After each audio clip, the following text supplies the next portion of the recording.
sadhu veshaya shishya chitta vilasine vidita khila vidyaya moksha vigna vighatine saumya kashi nivasaya deshikaya viragine chaitanyananda rupaya jivan muktaya mangalam. Om Shanti Shanti Shanti. Shri Sadguru Maharaj Ki Jai. Om Namah Shivaya. Good evening, everybody. Very happy to be here, to return home. This was my home for 10 years, and I'm very happy to be here, and I'm overwhelmed by all the love and all that everybody is showing me. So thank you very much. I'm very happy to be here back. I was asked to by Swami Swarupananda to talk about the Kena Upanishad, which is a very small text, but very potent and very important, and not very easy to understand. I hope in the next few days, we are having tonight and then we will have a few mornings. I hope that by the end of this program, we will have a better understanding of the spiritual path, its meaning, and the way to go about it. This Upanishad, which I will talk a little more later on what is Upanishad, this Upanishad is dealing with the topic of knowledge. Knowledge itself. Is it possible to know the truth? Let me give you a spoiler. The answer is no. Yeah. Is it possible to know the truth? How to know the truth? What are the means to know the truth? So, Shankaracharya, who is the main commentator to this text, is telling us in the introduction that in order to understand the truth of the Upanishads, in order to be able to grasp it, first of all, we need a pure intellect, a pure mind. Only then the discussions that we learn here in the Upanishads become meaningful. The Upanishads are texts that appear within the Vedas. There are 4 Vedas, 4 ancient texts, and small portions of them are called the Upanishads, and they are dealing with philosophy, with the highest philosophy, with the philosophy of ultimate reality, which is being called Brahman. But before the Upanishads, there are other parts of the Vedas, and they are also important. The purpose of the earlier parts of the Vedas is to prepare the aspirant and to purify the mind, purify the intellect. And once the intellect is pure, then the Upanishads are making sense. Then the Upanishads can walk their walk.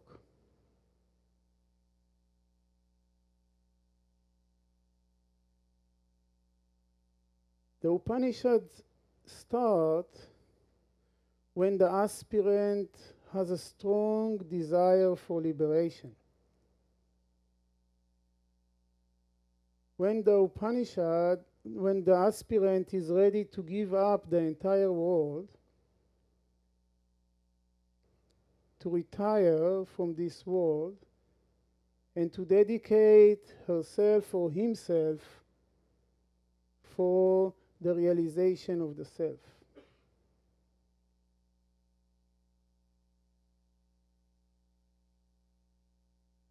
First of all, the aspirant should know the theory, should understand a little bit the theory of the philosophy of Vedanta, and then the study of the text will become meaningful. The text of the Upanishad is not meant for discussions, for understanding, for intellectual discussions. Because the truth cannot be grasped through intellect. The truth cannot be grasped through discussions, arguments.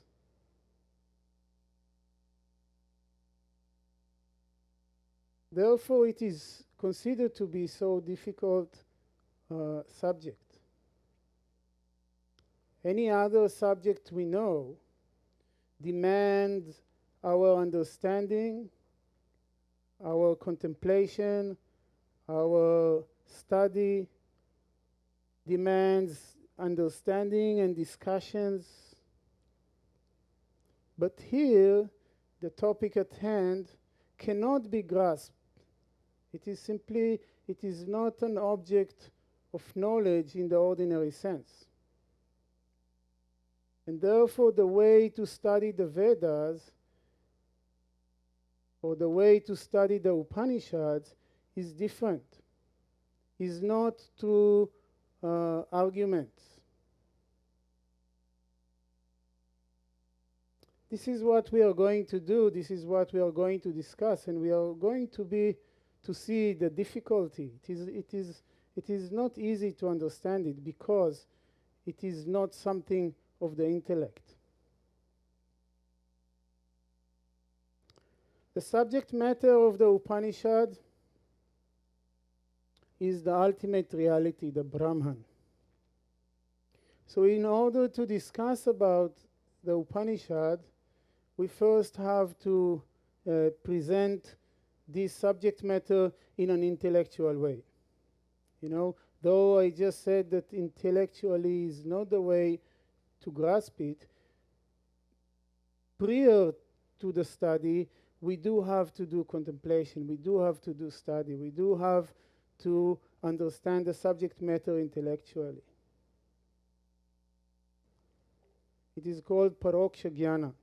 Paroksha Jnana is indirect knowledge. Indirect knowledge is knowledge that we gain through understanding, through discussions. But the purpose of the Upanishad is called aparoksha anubhuti, which means a direct experience or direct realization of the truth.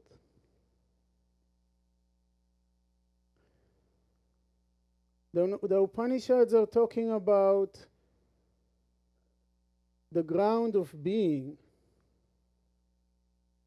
which is the substratum upon which reality appears to manifest. They call it Brahman. What is Brahman? Normally, in our day-to-day understanding, the ground of our reality is matter. We look around and we see matter, and we conclude that this is reality itself. This book is standing here by its own accord. Whether I'm here or not, whether I'm there to observe it or not, it is there. When I go to sleep, this book is there, whether I'm awake or sleeping. Why? Because it is independent. It stands on its own. Being independent means it is the substratum. Matter is the substratum of everything. But the Advaita Vedanta philosophy is not accepting this assertion. The Advaita Vedanta philosophy says that the ground of being, the basis of reality, is consciousness. Without consciousness, there is nothing. First, consciousness manifests, and then everything else appears. In the Arati, at the end of this satsang, we are going to chant a verse from the Upanishads. Om na tatra suryo bhati na chandra tarakam nema vidyuto bhanti kutoyam agnihi tameva bantam anubhati sarvam tasya bhasa sarvamidam vibhati. This verse is talking about this point. It is asking, what is self-luminosity?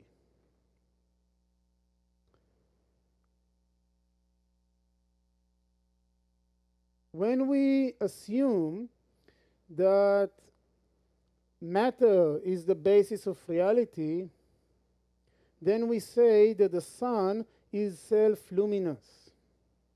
What is the meaning of self-luminous? It means that the sun doesn't need another light in order to show itself, right? Now it is night, so in order to see this glass, we need electricity, we need these bulbs, right? Because this glass is not self-luminous, it doesn't have a light of its own. But the light bulb doesn't need another light in order to enlighten it. It is self-luminous, right? In the same way, the sun is considered to be self-luminous, right? The light of the sun is there, and in order to see it, we don't need to turn on the light. What this little verse that I have chanted says is that the light of the sun is not self-luminous. The sun doesn't illuminate itself. Nor the moon, nor the star, nor the lightning, nor the fire. All these things that we tend to think about as self-luminous are not self-luminous. Their light is borrowed. They borrow their light from where? From consciousness. And this is a shift that we have to do in order to be able to understand this text. Consciousness is the ground of being. Consciousness is. Within consciousness, there are appearances that includes the sun and the moon and the lightning, etc.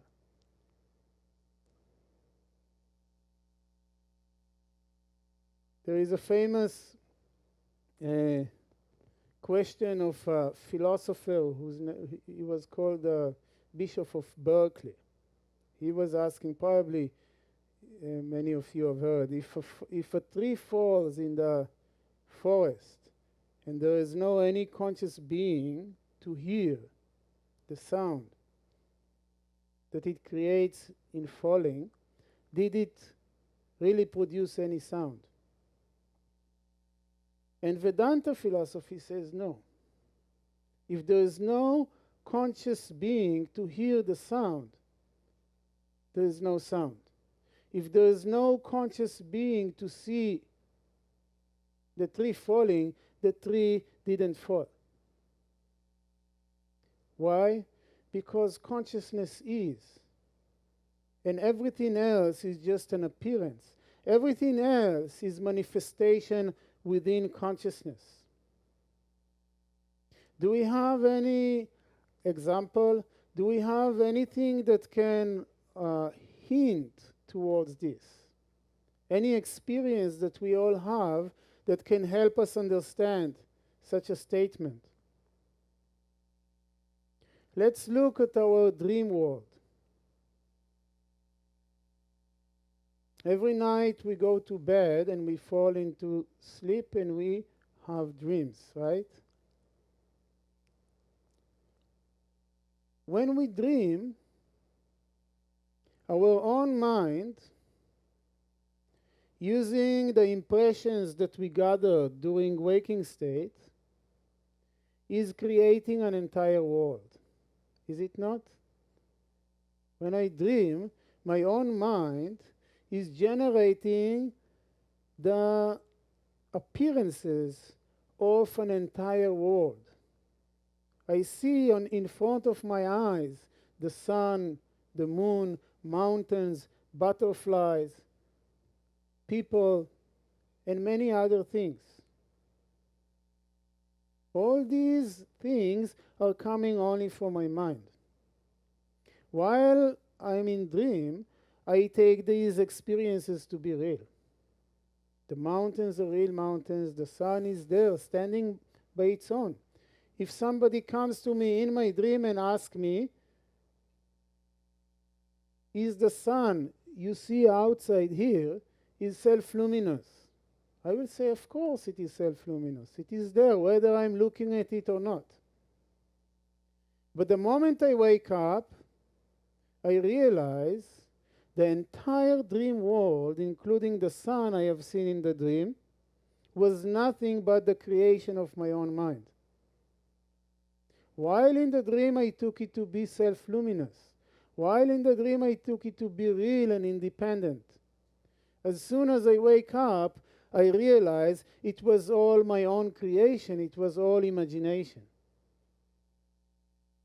My own mind created the entire dream world, including my experience of myself within this dream. The Vedanta philosophy is telling us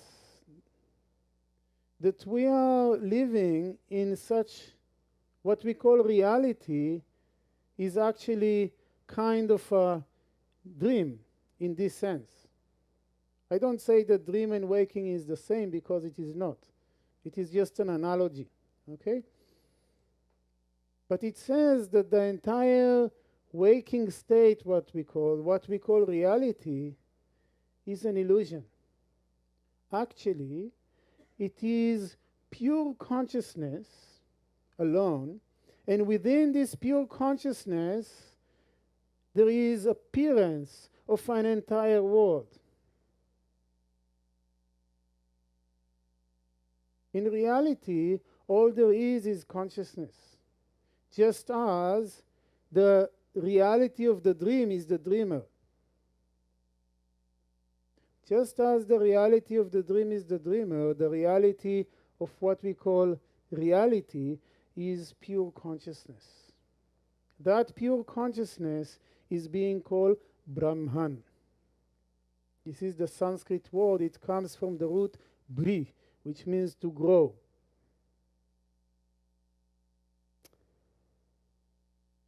Now, there is very little we can say about Brahman, just because the reason is that Brahman is beyond all description, beyond all conception.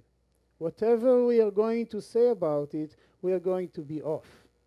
We are going to miss the mark, miss the point. Nevertheless, we have to say something, right? Otherwise, they don't pay us anything. So,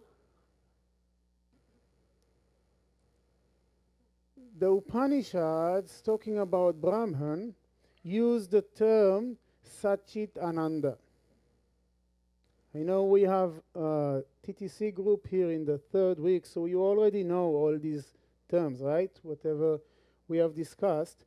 But it is good to hear it again, and also it is good to hear it in a particular context that will be relevant to our study.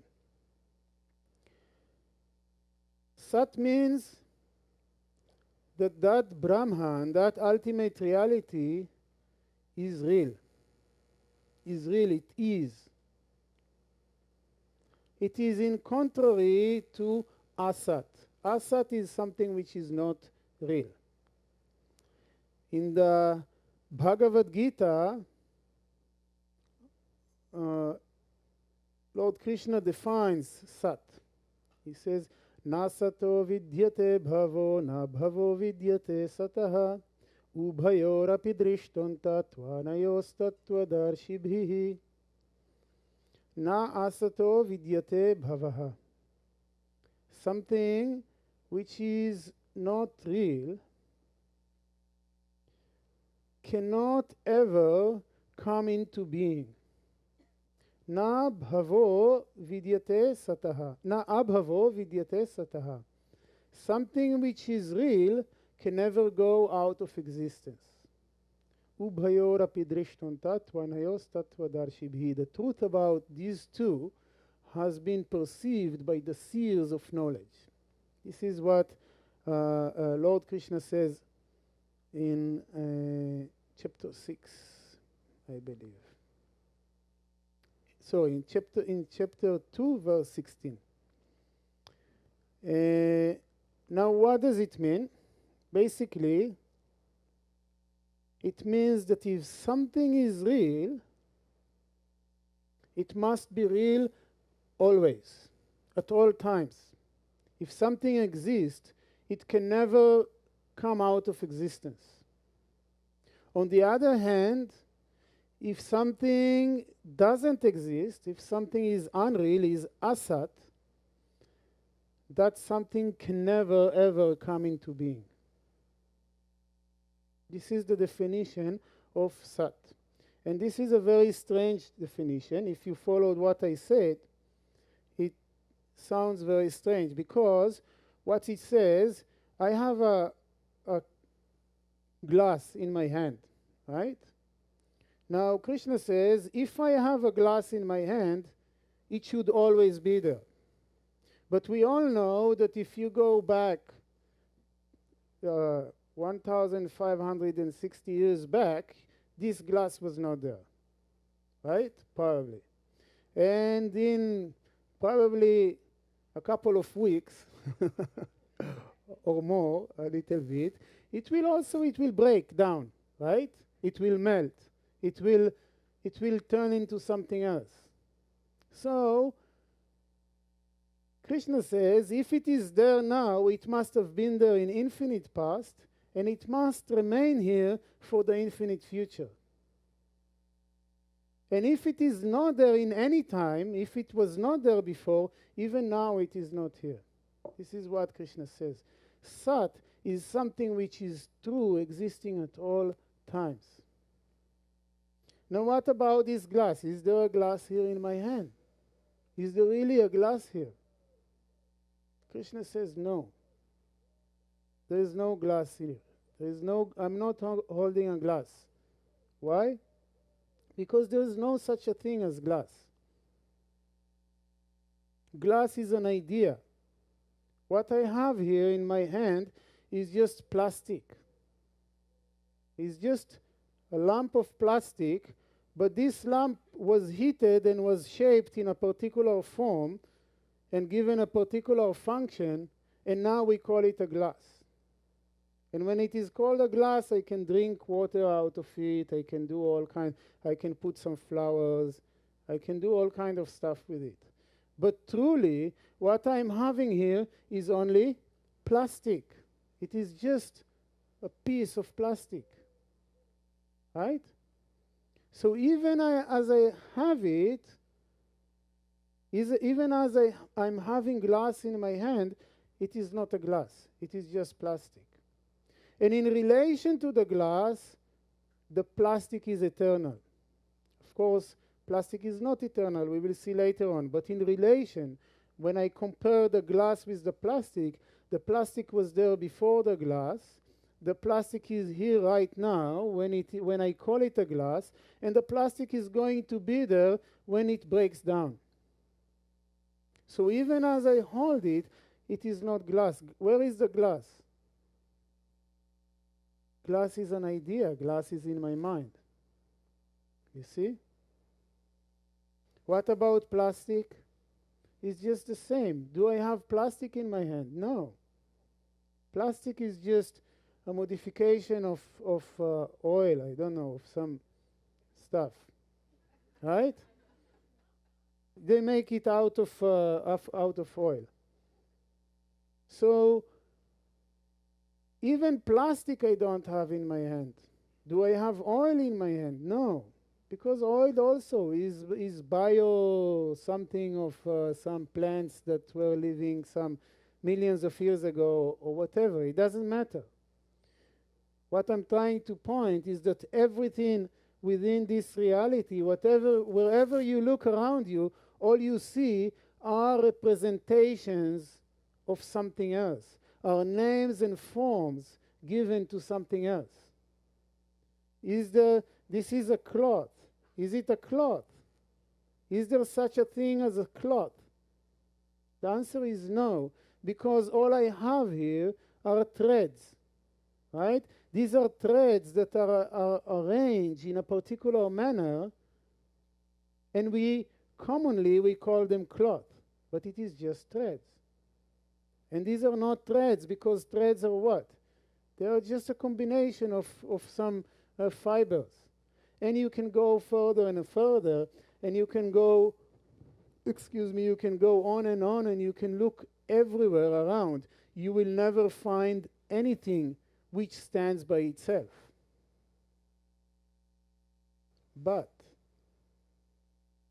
the Upanishads and the Bhagavad Gita and all the texts are telling us that underlying everything, at the bottom of it all, there is pure consciousness. And that pure consciousness is changeless, is one, is without a beginning, without an end. It is the ground of being, and this is what is called Sat. Okay, I remind you, we were talking about Sat Chit Ananda. When we were talking about Brahman, about ultimate reality, we said it is Sat, it exists. This is the meaning. There is no glass here, there is no plastic, there is no oil. What is here? It is pure consciousness. Pure consciousness is. Chit means awareness, consciousness. The nature of that Brahman, the nature of that ultimate reality is pure consciousness.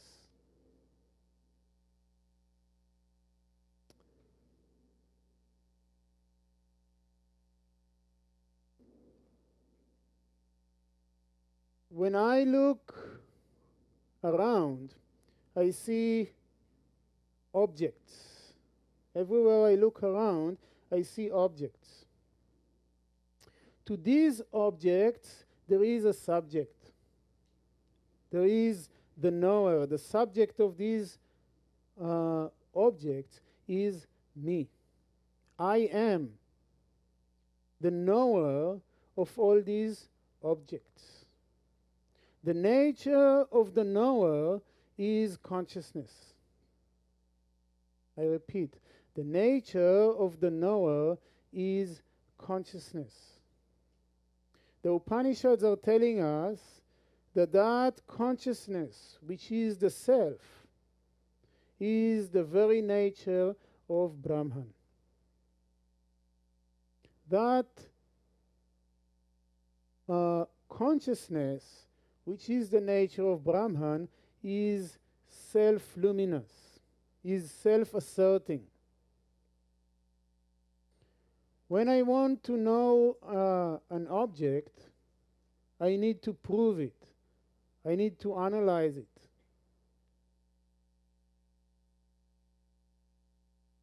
But do I need to prove my own consciousness? Do I need to prove myself? The answer is no. Why? Because even in order to doubt myself, I have to first be. Is it not? Even in order to doubt myself, I have to first be. Moreover, and this is something we are going to discuss a lot in this text, it is not possible to prove consciousness, because proof is only regarding objects. We will talk more about it later on. So, when we talk about Brahman, about ultimate reality, we say it is Sat, it is real. And we say it is of the nature of consciousness. As a matter of fact, that Brahman, which is the ground of being, which is of the nature of consciousness, is not different from that consciousness which is I am. The identity between the self, the I am, and the pure consciousness which is Brahman is the subject matter of all the Upanishads. And finally, the Upanishads say that the nature of Brahman is Ananda. Ananda means bliss. It is of the nature of bliss. They say that the very nature of ultimate reality is pure bliss. And this is the reason we all aspire for happiness.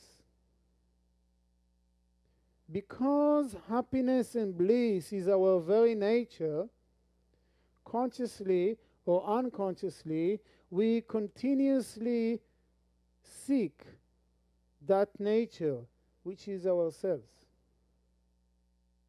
Suppose our real nature was not happiness, was something else. Then some people will aspire to be happy, other people will aspire to be miserable. Is there anyone here who wants to be miserable? No. Why not? Because misery is not our nature. Misery is contrary to our nature. The very nature of Brahman, the very nature of absolute reality is that pure being, awareness, and bliss. Sat Chit Ananda.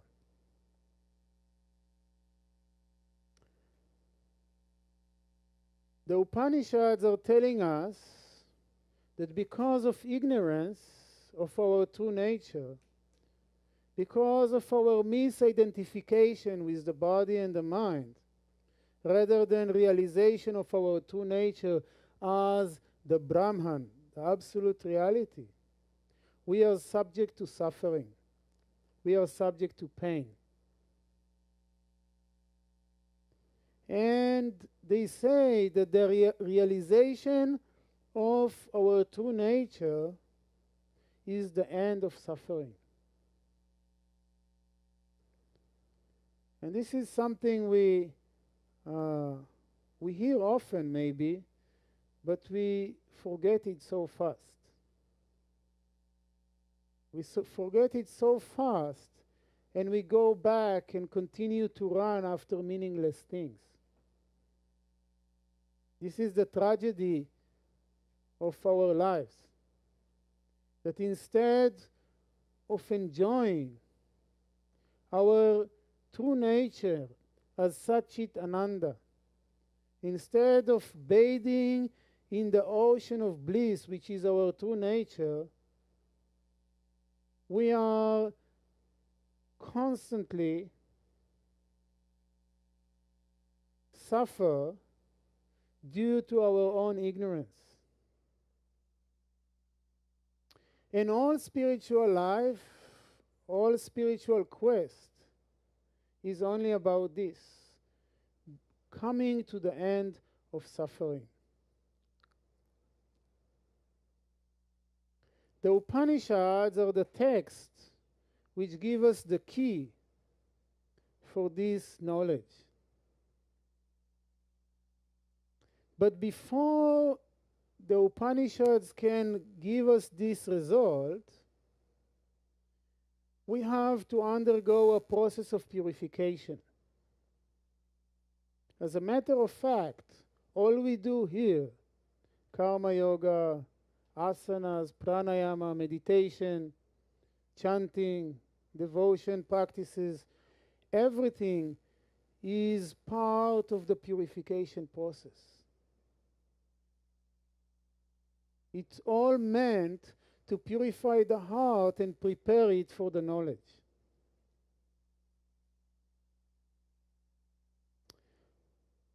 After we have gone through this long process of purification, through this long process of preparation, once we are ready for the knowledge to appear, the knowledge to come, then we are supposed to approach the guru, to approach the teacher, and seek the wisdom. And this is the way our Upanishad is presenting its own knowledge. It is in the form of a discussion between a disciple and a teacher. It is in the form of discussion between a disciple which is ripe, which is pure, which is prepared, and his Sat Guru, his real teacher. And the Upanishad is open with a question. But before we go to the question, we are going to chant the Shanti mantra. At the beginning of each Upanishad, there is one mantra which is, it's called Shanti mantra, and it is meant as a preparation, as a benediction, as a invocation for the study of this particular mantra, of this particular Upanishad.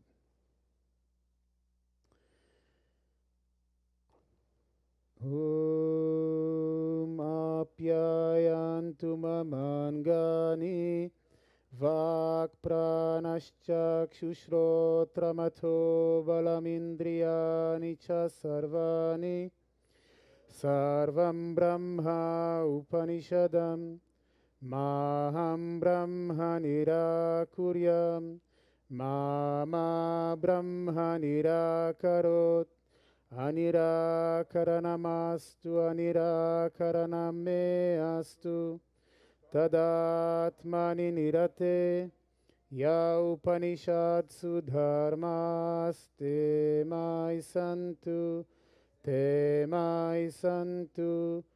Om Shanti Shanti Shanti. May my limbs, speech, vital force, eyes, ears, as also strength and all the organs become well developed. Everything is the Brahman revealed in the Upanishads. May I not deny Brahman. May not Brahman deny me. Let there be no spooning of me by Brahman. Let there be no rejection of Brahman by me. May all the virtues that are spoken of in the Upanishads repose in me, who am engaged in the pursuit of the self. May they repose in me. Om, peace, peace, peace. This is the Shanti mantra. And now we are going to chant the first mantra and see the question that the aspirant is asking his teacher. I suggest that we will chant it together. I will chant a couple of words and you can repeat after me. Okay? Let's try. Om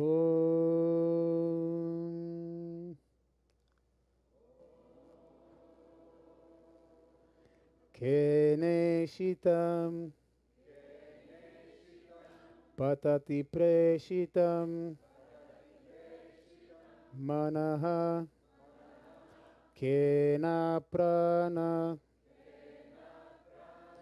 pratama praiti yuktaha kene shitam vachamimam vadanti chakshushrodram kaudevo yunakti. Very good. Om. Kene shitam patati preshitam manaha. The first word is kena. Kena means by whom. Okay? And because this is the first word, this became the name of this Upanishad. The name of this Upanishad is Kena Upanishad. Kena ishitam patati preshitam manaha. Directed by whom the mind is going towards its objects. Kena pranaha pratama praiti yuktaha. And directed by whom does the prana, which is the first that precedes all, proceed towards its duty? Kene shitam vacham imam vadanti. By whom is this speech willed that people utter? Chakshushrodram kaudevo yunakti. Who is the effulgent being who directs the eyes and the ears? The student is asking his teacher, I see the mind, the prana, the different senses, the eyes and the ears, etc., function. It seems that they are not functioning by their own accord. There is something which stands underneath all these functions, something that governs all the functions, and I want to know about it. Now,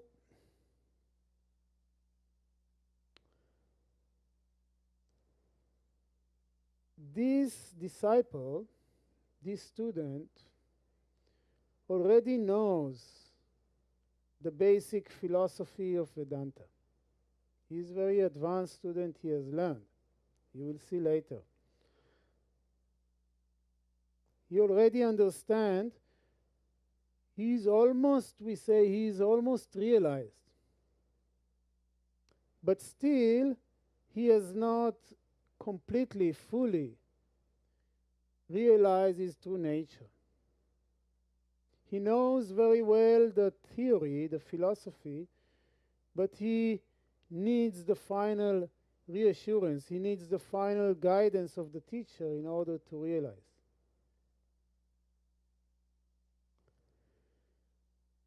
He doesn't mean that there is someone distinct and different from the senses and the mind and the prana who is sitting somewhere and has to direct the mind and the senses, etc.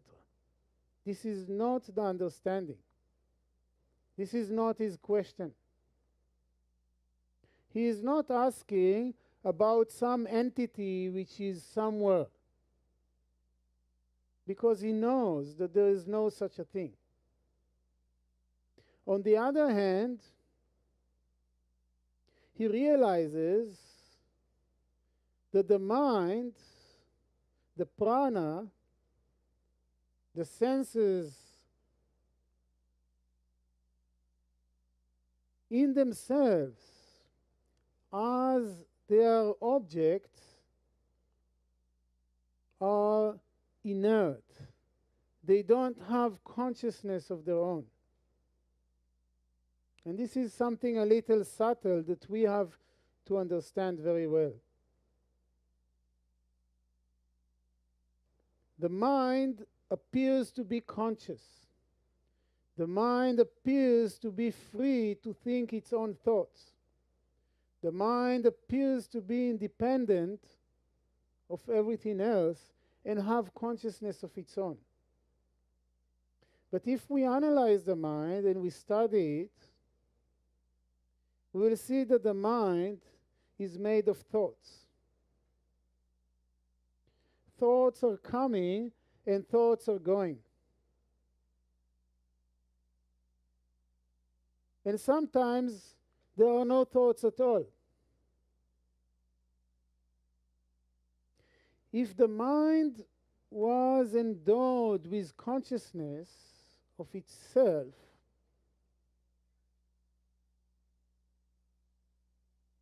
it would have been impossible to know the mind.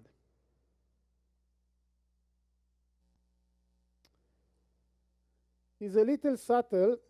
I'm trying to think how to explain it in a simple way. There are many thoughts passing in the mind. Okay?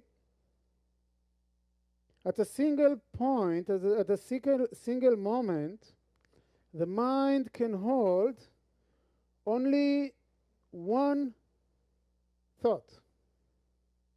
The mind, at a single point of time, can hold only one thought. It is something that can be observed. It is something that can be studied.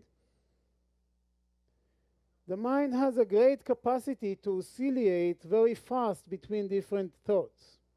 That's why sometimes we appear to be multitasking. We appear to be thinking and talking and listening and doing all kinds of things simultaneously. But if we really direct our attention to the mind, we'll see that the mind at a single moment is only on a single point, on a single thought. Now, if the mind was independent, and before that I will say, when these thoughts are coming and going, every thought has a beginning and also has an end. And in between two thoughts, there is a gap. Usually it is very, very small because the mind is very fast. But there is a little gap, and when we sit for meditation, sometimes we are able to elongate a little bit the gap between the thoughts, right?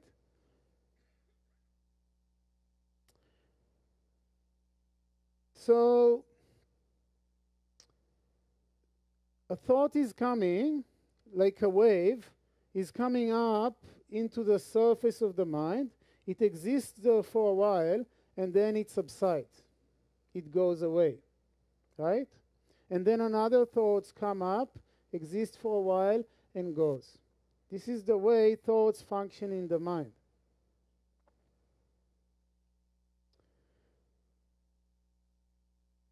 In between two thoughts, there is a gap of no thoughts. Now, through all these, there is awareness, there is consciousness, which is distinct and different from the thoughts and is aware of the thoughts.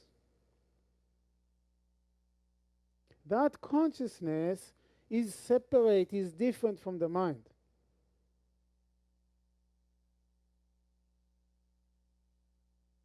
When we sit for meditation and all thoughts subside, there is still vibrant presence, awareness, expansive awareness, which is very much present, even though the mind is absent, even though there are no thoughts in the mind. When we are in the state of deep sleep, consciousness is there. even though there is no content in the mind. Therefore, the conclusion is that the thoughts in the mind are objects, and as such, they are inconscious, they are insentient. They don't have awareness of their own.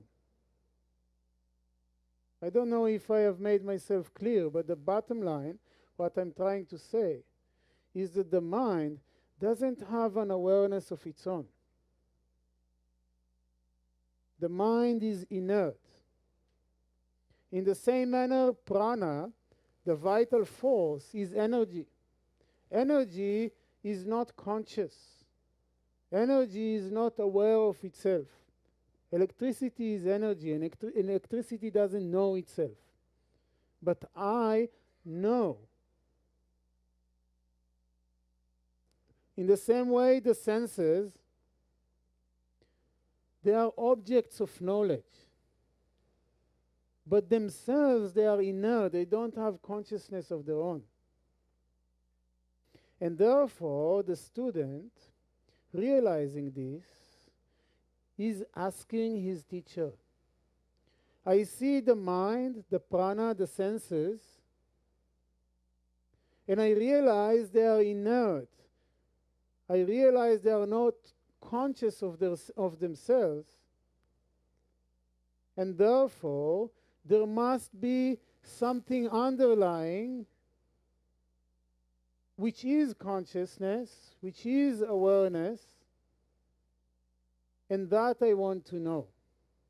This is the real question of the aspirant. When we read the question, I will read it again for you. Willed by whom does the directed mind go towards its objects? Being directed by whom does the vital force that precedes all proceed towards its duty? By whom is this speech willed that people utter? Who is the effulgent being who directs the eyes and the ears? When we read this question, it seems that he is asking about some entity which is manipulating the body and the mind, but it is not. And we will see when the teacher is going to answer, we will see how strange it is going to turn. So, what time we are finishing? 1:45? Yeah. So we have 2.5 minutes. Which is quite a lot. We can do a lot. But I want to leave it aside a moment. And I want to tell you a little bit about things I do, okay? We will call it commercials, okay? Yeah. Basically, I travel a lot and I teach in many places. And I conduct some retreats and some courses, and I take groups of people to India to see the real thing, if we can call it like this. And meeting groups like yourselves, group of people like you, is a very good opportunity for me to connect. So what I want to invite all of you is to stay in touch and connect.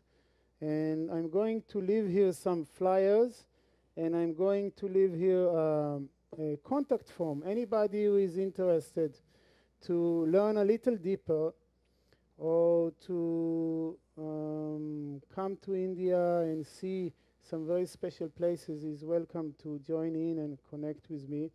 I'm also there in Facebook, and there are lots of lectures free on YouTube. Anybody who wants to listen to philosophy is most welcome. So it is going to be here. I'm going to leave it, and you do whatever you want. And that's it. So I'm going to conclude now. Let us meditate. Well, let us sit quiet for just a few seconds, and then we will conclude.